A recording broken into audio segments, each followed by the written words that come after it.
foul. That was absolutely ridiculous. The Boston Bruins have won the Stanley Cup. Up on down. Here comes a 1-2 pitch. Red Sox win the World Series. I don't know. It's tough. Tom's up there, man.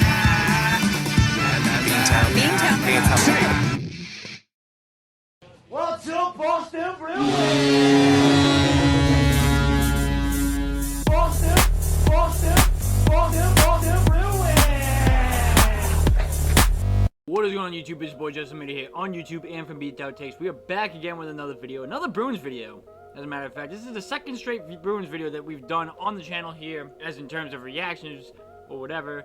But today, we were talking about the trade deadline, and that is because today was the trade deadline for the NHL, and the Boston Bruins needed some work to do. Now, I know I did not get my trade deadline article out.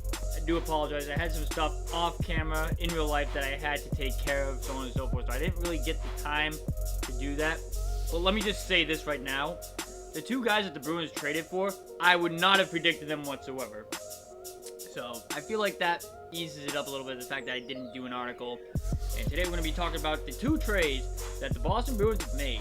Leave a thumbs up if you guys enjoy these videos. Subscribe now if you guys new, you guys know what to do. Go check out our website. The link is in the description down below. Now, the biggest needs for the Boston Bruins this trade deadline were that the Bruins needed physical mindset players. What I mean by that is the Bruins needed players who bring physicality to this team. As you guys know, I've been preaching for the fact for the Bruins to play a little bit physical on the boards, on defense, so on and so forth. Be able to hit guys, wear them down, grind out every single battle on the boards, and just pretty much be a pest. Because back in the day for the Bruins, we knew them as the Big Bad Bruins. Now, what does that mean?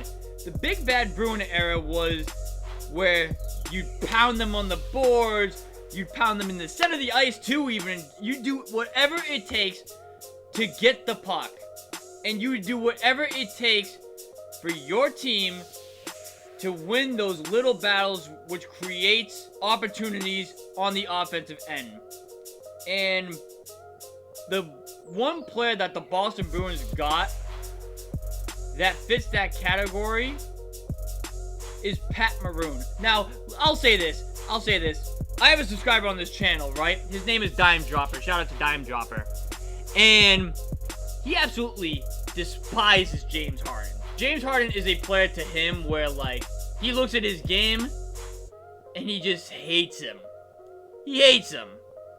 If you're a Boston Bruins fan, to us, Pat Maroon is like Dime Dropper's James Harden. We can't stand him. If you know me, I absolutely can't stand Pat Maroon. I can't stand him. I've never liked him, especially in his days in St. Louis. I've always thought he was a goon.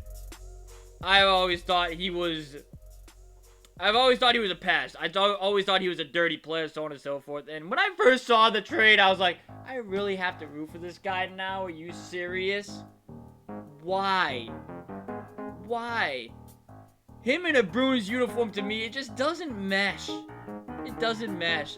He's one of the most hated players in Bruins Nation. And now we have to root for him?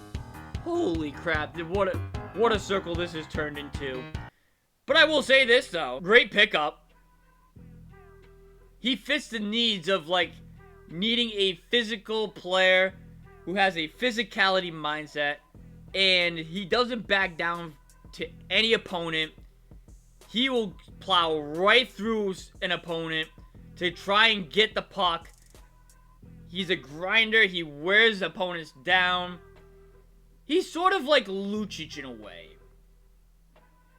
His game is very similar to Milan Lucic, in my opinion at least. If we go to Pat Maroon's stats on the season, they're not great. And why is that? Because he's 35 and he's been dealing with injuries. That's why the Bruins were able to get him on a cheap deal. To be honest with you, I'm not going to lie. I thought he was retired. I honestly thought he was retired. I didn't know he was still playing. I thought he retired after last year with Tampa. But he's a 3-time Stanley Cup champion. He brings you championship pedigree. which might be what this team needs to get themselves over the hump. He's obviously won a Stanley Cup against us when he was in St. Louis. He's won a Stanley Cup with Tampa twice. Went back-to-back, as a matter of fact. I was playing Pat Maroon in basketball terms. He's Draymond Green. In basketball terms, Pat Maroon is Draymond Green. Simple. He knows how to win games. I don't know if he's the dirtiest player in the league or not, but, like, that's, like, the best comparison that I can make for Pat Maroon. Again, this year, kind of a down year. 4 goals, 12 assists, minus 11 on the ice. He has 71 hits. On the defensive end, he's been decent. He's been pretty good on the defensive end. If I had to guess where Pat Maroon goes, probably the 4th line.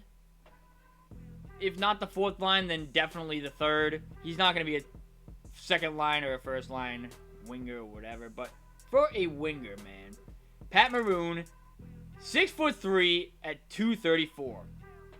That's a big guy. That's a huge. As a matter of fact, that's a huge guy. They don't call him Big Rig for no apparent reason. He's a monster. He's a tank. When he comes after you, you get afraid. What the Bruins needed. They needed somebody like this. An instigator. I know Marchand has been playing that role a little bit too, but like, he's small. He's somewhat skinny. No, they're not going to be afraid of Marchand. Pat Maroon, though? No one's gonna touch Pat Maroon. He's gonna be one of those guys where they look at him, he's gonna say, just let him do his thing. We're just gonna let him do his thing. When he hits us, we're just gonna have to take it, so be it. Does instigate and gets in your head, it's wraps. It's wraps. So for the fit and what the Bruins needed in terms of like physicality, a grinder, someone who will win little battles to create opportunities for your team,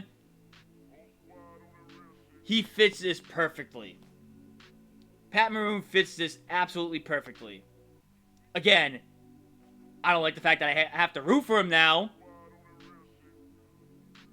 But I'm not gonna lie. I saw it, I was like, okay.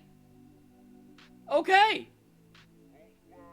This is exactly what the Bruins needed. I would not have predicted the Bruins going out to trade for Pat Maroon after his beef with Marchand, especially when what Jack Edwards has said about him. I wouldn't have predicted it. But I'm for it. And he brings you championship pedigree. Okay. I don't mind it. The fit, I don't mind it. But man, he's probably one of the most hated players in Bruins Nation. Now we all gotta root for him? Wow, what a coincidence. So that was the first move that the Boston Bruins made today. In this trade here, we gave up a 6th-round pick, and we gave up Luke Toporowski. Alright, that's not really giving up much. I'll take it. But then the Bruins made a 2nd trade, and they went out and got a defenseman from Columbus. To be honest with you, I don't even know what kind of player he is. But I saw what we gave up. 3rd-round pick, Jakub Zboril. Okay, I could care less about Zboril. Zboril really didn't do much for me on the Bruins. He's been one of those guys that's been up and down between the Bruins and Providence. So, like, I was like, alright, I'm fine with giving up Zboril. But we gave up a 3rd-round pick to get Andrew Peeke.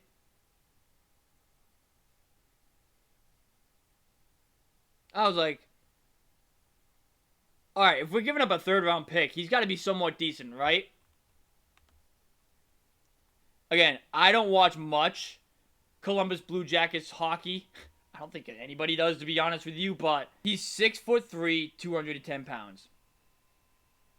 This year, he's only played 23 games. He's only had 1 goal, 7 assists, 8 points. He has 43 hits. He's blocked 47 shots. His career, he's a minus 60. Last year, he played 80 games. He was a minus 41 in the ice. Oh! Ew! Dude! What the fuck?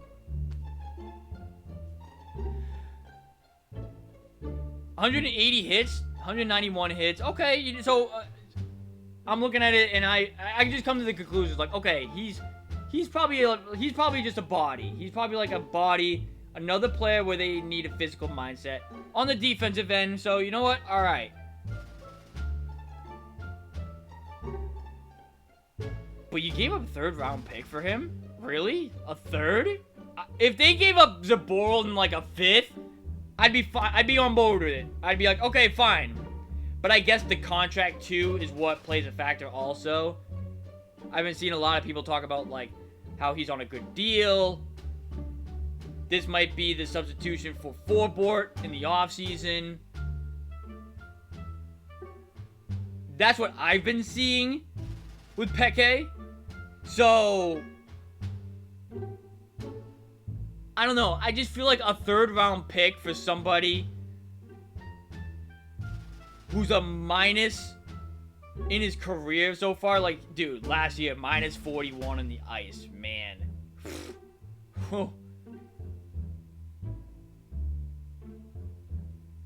That probably says how bad Columbus is, but, like, maybe it will change with the Bruins. I don't know. But I just look at the statistics that he's had in his young career. He's only 25, but only played 22 games in his first year. Only played 11 in his second year. Last 2 years, he's played 82 games. So I look at that, I'm like, okay, that's a big sample size. But when it comes to a big sample size, he's a minus 14 in 2021 and 2022. He's a minus 41 last year. Wow. That is... that.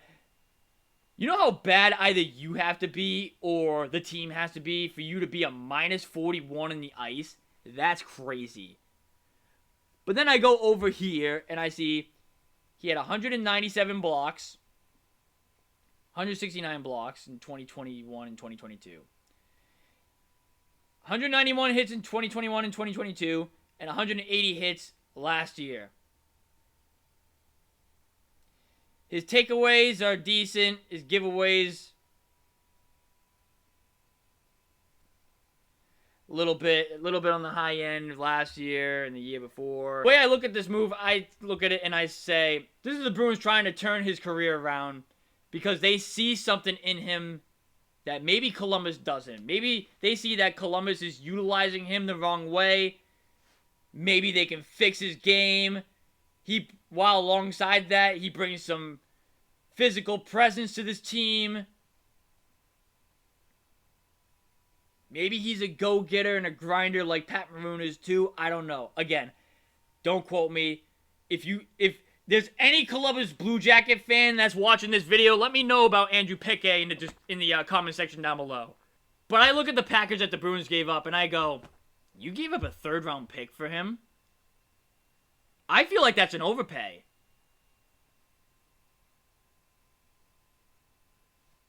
When was he picked? When was he picked in the draft? He was picked in the second round, 34th overall in 2016. Is he worth a third? I don't know if he's worth a third, to be honest with you. If you were to ask me, and I just look at the stats here, again, stat head in the comment section. But if I just look at this, I flat out tell you he's not worth a third. Honestly, I think Columbus won this deal. At the moment, I think Columbus won this deal. But if the Bruins can turn Peeke around, right? If they can turn him around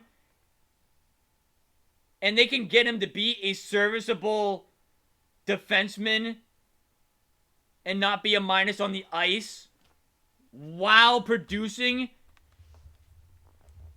180 hits in a season, 197 blocks also. If he can produce like these numbers here and be, I'll even take -2 or 1. Like, if he can be a decent defenseman Again, he doesn't have to be like McAvoy or Lindholm or whatever, right? I just need him to be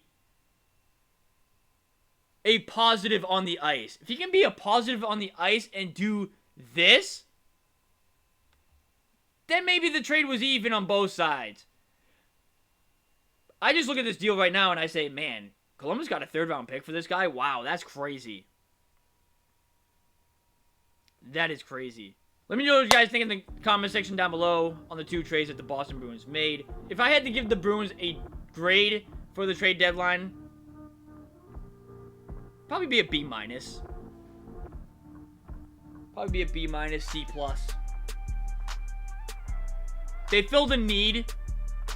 And honestly, they filled a need that I felt like was the biggest need this trade deadline for the Bruins.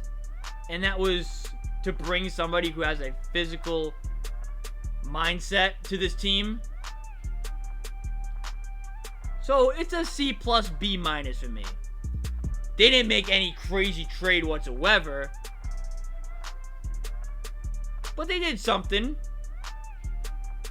Do I think this makes them a Stanley Cup contender? I don't think so.